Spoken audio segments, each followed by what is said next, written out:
Hi friends, welcome back to my channel. Sweets ഒട്ടുമിക്കവർക്കും വളരെയധികം പ്രിയപ്പെട്ടതാണ്. പക്ഷെ കിച്ചണിൽ തന്നെ നിന്ന് കുറേ സമയം സ്വീറ്റ്സ് ഉണ്ടാക്കുന്നത് മിക്കവരും അഭിപ്രായപ്പെടില്ല. പക്ഷെ നിങ്ങൾക്കറിയോ, ഞാൻ ഇന്നിവിടെ ചെയ്യാൻ പോകുന്ന സ്വീറ്റ് വളരെ സമയം കുറഞ്ഞ രീതിക്ക് വളരെ കുറച്ച് ചേരുവ മാത്രം മതി ഈ ഒരു സ്വീറ്റ് ഉണ്ടാക്കാൻ. അപ്പോൾ നമ്മൾ ഇന്നിവിടെ ചെയ്യാൻ പോകുന്നത് മിൽക്ക് ബർഫിയാണ്.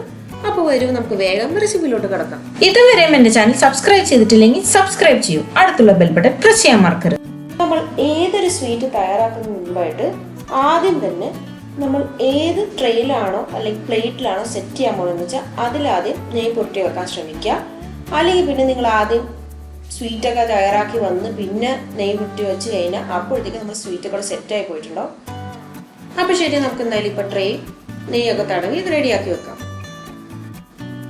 മിൽക്ക് ബർഫി തയ്യാറാക്കി തുടങ്ങാം. അതിനുവേണ്ടി നമുക്ക് ആദ്യം ഒരു 1/4 കപ്പ് നെയ്യ് ഞാൻ എടുത്ത് വെച്ചിട്ടുണ്ട്. നമുക്ക് ആ നെയ്യൊന്ന് ഉരുക്കിയെടുക്കണം. ഇപ്പോൾ നോക്കിക്കൊണ്ട് നമ്മുടെ നെയ്യൊക്കെ ഒന്ന് ഉരുക്കി വന്നിട്ടുണ്ട്. സമയത്ത് നമുക്ക് 1/2 കപ്പ് പാലാണ് ചേർത്ത് കൊടുക്കേണ്ടത്. ഞാനിപ്പോൾ എടുത്തേക്കുന്നത് റൂം ടെമ്പറേച്ചറിലുള്ള പാലാട്ടോ. എന്നിട്ട് ഈ പാലും ഈ നെയ്യും ചേർത്ത് ഒന്ന് ഒരു 2 മിനിറ്റ് ഒന്ന് ചൂടായി വന്നോട്ടെ. പിന്നെ ഞാൻ ഈ പാൻ ഒരു മീഡിയം ഹീറ്റിലാണ് വെച്ചേക്കുന്നത്. സ്വീറ്റൊക്കെ ചെയ്യുമ്പോൾ നമ്മൾ കഴിയുന്നതും ലോ ഫ്ലെയിമിലോ അല്ലെങ്കിൽ ഇതുപോലെ മീഡിയം ഫ്ലെയിമിൽ വെക്കുന്നതാണ് ഏറ്റവും നല്ലത്. അപ്പോൾ ശരി, ഇതൊന്ന് ചൂടായി വന്നോട്ടെ. ഇനി നോക്കിക്കോളൂ, ഞാനിവിടെ 2 കപ്പ് പാൽപ്പൊടി എടുത്ത് വെച്ചിട്ടുണ്ട്, അതായത് മിൽക്ക് പൗഡർ. അത് നമുക്ക് ഈ ചൂടായി കിടക്കുന്ന ഇതിലേക്ക് ചേർത്ത് കൊടുക്കണം. ചേർക്കുമ്പോൾ കുറച്ചായിട്ട് ചേർക്കാൻ ശ്രമിക്കുക, അല്ലെങ്കിൽ പെട്ടെന്ന് കട്ട പിടിച്ചു. അത് മാത്രമല്ല, ചേർത്തോണ്ടിരിക്കുമ്പോൾ തന്നെ ഇളക്കിക്കൊണ്ടേ ചേർക്കുക. എന്നാൽ പിന്നെ കട്ടയൊന്നും കൂടാതെ നമുക്ക് കറക്റ്റായിട്ട് തന്നെ കിട്ടിക്കോളും. ഇപ്പോൾ നോക്കിക്കോളൂ, ഞാനിവിടെ നമ്മൾ എടുത്ത് വെച്ചേക്കുന്ന പാൽപ്പൊടി എല്ലാം ചേർത്ത് കൊടുത്തു കഴിഞ്ഞു. മാത്രമല്ല, ഞാനിവിടെ ഒരു 3-4 മിനിറ്റ് ആയിട്ട് ഇതൊന്ന് ഇളക്കിക്കൊണ്ടിരിക്കുന്നുണ്ട്. ഈ സമയത്ത് കണ്ടില്ലേ, നമുക്ക് തന്നെ കാണാം ഇത് തിക്കാവാൻ തുടങ്ങുന്നുണ്ട്. ഈ ടൈമിൽ ഞാൻ ഫ്ലെയിം ഒന്നും കൂട്ടി വെച്ചിട്ടില്ല കേട്ടോ. കഴിയുന്നതും ലോ ഫ്ലെയിം അല്ലെങ്കിൽ മീഡിയം ഫ്ലെയിം തന്നെ വെച്ചോളൂ, പ്രശ്നമില്ല. പക്ഷെ ഹൈ ഫ്ലെയിമിൽ ഒരു കാരണവശാലും വെക്കേണ്ട ആവശ്യമേ ഇല്ല. ഇനി ഈ സമയത്താണ് നമ്മൾ പൊടിച്ച പഞ്ചസാര ചേർത്ത് കൊടുക്കേണ്ടത്. ഞാനിവിടെ 1/3 കപ്പാണ് പഞ്ചസാര എടുത്തേക്കുന്നത്. അതായത് ടേബിൾ സ്പൂൺ കണക്കിൽ പറയുവാണെങ്കിൽ 5 ടേബിൾ സ്പൂണും 1 ടീസ്പൂണാണ് 1/3 കപ്പ് പഞ്ചസാര. ഇത് പൊടിച്ച പഞ്ചസാരയാണ് ഞാൻ ചേർത്തേക്കുന്നത്. ഇനി നമ്മൾ ഈ പഞ്ചസാരയും കൂടി ചേർത്തതിന് ശേഷം നമ്മളിത് ഇളക്കിക്കൊണ്ടേയിരിക്കുക.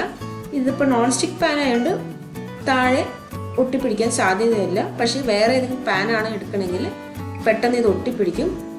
അപ്പോൾ അങ്ങനെയാണെങ്കിൽ നിർത്താതെ ഇത് ഇളക്കിക്കൊണ്ടിരിക്കുക. ഇപ്പോൾ നോക്കിക്കോളൂ, നമ്മുടെ മിക്സ് ഒന്ന് തിക്കായി വന്നിട്ടുണ്ട്. ഈ സമയത്ത് നിങ്ങൾക്ക് കണ്ടാൽ തന്നെ അറിയാം, നമ്മുടെ പാനിൽ ഇതൊന്ന് വിട്ടു പോന്നിട്ടുണ്ട്. അപ്പോൾ ഇതിൻ്റെ അർത്ഥം എന്താ, മിൽക്ക് ബർഫി തയ്യാറായിട്ടുണ്ട്. പക്ഷേ ഇത് ചെക്ക് ചെയ്യാൻ ഒരു മാർഗവും കൂടിയുണ്ട്, അതും കൂടി ഞാൻ ഒന്ന് കാണിച്ചു തരാം. ഇപ്പോൾ നമ്മൾ തയ്യാറാക്കി വെച്ചിരിക്കുന്ന മിക്സിന്ന് കുറച്ച് എടുത്തിട്ട് ചെറുതായിട്ടൊന്ന് ഉരുണ്ട പിടിക്കുക. അപ്പോൾ ഇതുപോലെ പെർഫെക്റ്റ് ആയിട്ട് ഉരുണ്ട കിട്ടുകയാണെങ്കിൽ അതിൻ്റെ അർത്ഥം എന്താ, നമ്മുടെ ബർഫി ഇവിടെ തയ്യാറായി കഴിഞ്ഞു. ഇനിയിപ്പോൾ നമ്മൾ അധികം സമയമൊന്നും കളയണ്ട, പെട്ടെന്ന് നമുക്ക് ഗ്രീസ് ചെയ്ത് ട്രേയിലോട്ട് മാറ്റാം. ഞാനിപ്പോൾ ഇവിടെ എടുത്തേക്കുന്നത് ബർഫിൻ്റെ ട്രേ ആണ്. നിങ്ങളുടെ കയ്യിൽ സാധാരണ സ്റ്റീൽ പ്ലേറ്റ് ഉണ്ടാവുമല്ലോ, നമുക്ക് അതിൻ്റെ അകത്തേലും വെച്ച് സെറ്റ് ചെയ്തെടുക്കാവുന്നതാണ്. ഇനിയിപ്പോൾ എന്തായാലും നമുക്ക് ഇതൊരു സ്പാറ്റുലയോ ഇല്ലെങ്കിൽ സാധാരണ തവിയുടെ ബാക്ക് സൈഡ് കൊണ്ട് നന്നായിട്ട് പ്രസ് ചെയ്ത് ഷേപ്പാക്കി എടുക്കുക. ഇനിയിപ്പോൾ നോക്കിക്കോളൂ, ഞാനിപ്പോൾ ചെയ്യുന്ന കാര്യം തികച്ചും ഓപ്ഷനിലാണ്. നമ്മുടെ കയ്യിൽ കാഷ്നട്ടോ പിസ്തയോ ബദാമോ എന്തെങ്കിലും നട്ട്സ് ഉണ്ടെങ്കിൽ ഇതുപോലെ സ്ലൈസ് ചെയ്ത് കൊടുത്തിട്ട് മേളിൽ ഇങ്ങനെ പോലെ വെച്ച് കൊടുത്താൽ കുറച്ചും കൂടി ടേസ്റ്റ് ഉണ്ടാവും. ഇത് ചെയ്തിട്ടില്ലെങ്കിലും സാരമില്ല, വെറുതെ കഴിക്കാനും ബർഫി നല്ല ടേസ്റ്റ് തന്നെയാണ്. ഇനിയിപ്പോൾ നമുക്ക് ബർഫി ഒന്ന് സെറ്റ് ചെയ്ത് എടുക്കണമല്ലോ. അതിനുവേണ്ടി നമുക്കൊരു 10 മിനിറ്റ് ഫ്രിഡ്ജിനെ താഴത്തെ തട്ടിൽ വെച്ചാൽ മതിയാവും. അല്ലെങ്കിൽ പുറത്ത് വെച്ചാൽ 1 മണിക്കൂർ എടുക്കും സെറ്റ് ചെയ്യാൻ. ഇനിയിപ്പോൾ തന്നെ ഞാനിത് സെറ്റ് ചെയ്ത് കൊണ്ടുവന്നതിന് ശേഷം കാണിച്ചു തരാം. ഇനിയിപ്പോൾ നോക്കിക്കോളൂ, നമ്മുടെ മിൽക്ക് ബർഫി ഇവിടെ റെഡി ആയിട്ടുണ്ട്. ഇനി നമുക്കിത് കട്ട് ചെയ്ത് ഇഷ്ടമുള്ള ഷേപ്പിൽ റെഡിയാക്കി എടുക്കാം. ഇനി നമുക്ക് ഇതുപോലെ കട്ട് ചെയ്ത് വെച്ച് ഒരു എയർ ടൈറ്റ് കണ്ടെയ്നറിൽ വെച്ച് കഴിഞ്ഞാൽ 10 ദിവസം വരെ ഫ്രിഡ്ജിൽ സൂക്ഷിക്കാൻ പറ്റും. സോ മൈ ഡിയർ ഫ്രണ്ട്സ്, നമ്മുടെ മിൽക്ക് ബർഫി എല്ലാം ഇവിടെ തയ്യാറായി കഴിഞ്ഞു. ഈ ഒരു റെസിപ്പി നിങ്ങൾക്ക് എല്ലാവർക്കും ഇഷ്ടപ്പെട്ടിട്ടുണ്ടാവും ഞാൻ വിചാരിക്കുന്നു. ഇഷ്ടപ്പെട്ടിട്ടുണ്ടെങ്കിൽ ലൈക്ക് ചെയ്യൂ, ഷെയർ ചെയ്യൂ, സബ്സ്ക്രൈബ് ചെയ്യൂ. ഇത് മറ്റുള്ളവർക്ക് എത്തിക്കണമെന്നുണ്ടെങ്കിൽ മറ്റുള്ളവർക്ക് ഷെയർ ചെയ്യാനും മറക്കരുത്. അപ്പോൾ ഇനി അടുത്തൊരു അടിപൊളി റെസിപ്പിയുമായി ഞാൻ വരുന്നവരെ സൈൻ ഓഫ് ഫ്രം സ്വപ്ന.